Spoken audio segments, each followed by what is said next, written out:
சிவபெருமானுடைய திருவடிகளில் பக்தர்களுடைய தலை வணங்குகின்ற தன்மையிலே பாடுகின்றார் மாணிக்கவாசகர். சிவபெருமானுடைய திருவடிகளை தன் தலை மேல சூட்டி அவை என்றுமே அகலாது அங்கேயே இருக்க வேண்டும்னு சொல்லி பாடுறாரு. தேவதேவன் மெய்ச்சேவகன், தேவர்களுக்கெல்லாம் தேவன், திருப்பெருந்துறை தலைவன், மும்மூர்த்திகளாலையும் அறிய முடியாத முதல்வன், அன்பர்களை தவிர வேற யாராலையுமே அறிய முடியாதவர். அவருடைய தூய்மையான மலர் அடிகளின் கீழே நம்முடைய தலை நிலை பெற்று ஒளிர வேண்டும். இரண்டாவது பாடல்ல அட்டமூர்த்தி அழகன் இன்னமுத ஆனந்த வெள்ளத்தான், ஐம்பூதங்களும் தன் வடிவமானவன், இனிக்கும் அழகன், அழிவற்ற சிவலோக தலைவன், திருப்பெருந்துறை வீரன், உமையம்மையை ஒரு பாகத்தில் வைத்தவன். அதனால அவர் மேலும் அழகாயிட்டார். அவருடைய வட்டமான அந்த மலர் திருவடியின் கீழே நம்முடைய தலை நிலை பெற்று விளங்க வேண்டும்.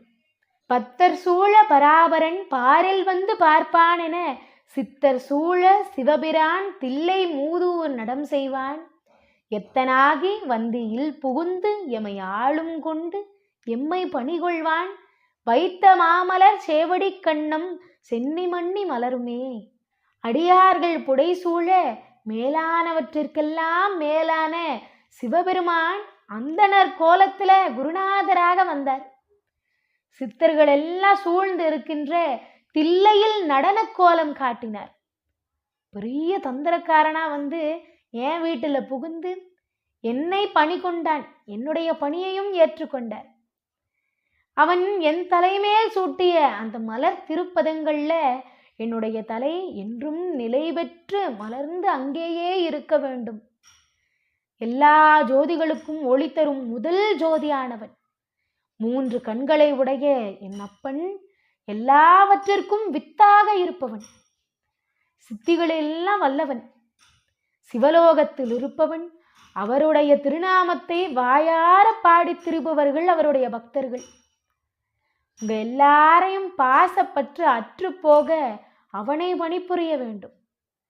மனமெல்லாம் நிறைந்திருக்கும் அவனுடைய திருவடிகளில் நம்முடைய தலை நிலை பெற்று திகழ வேண்டும்னு பாடுறார்.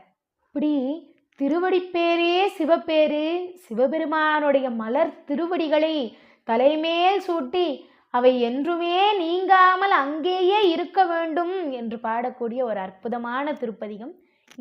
இப்போ அந்த பதிகத்தை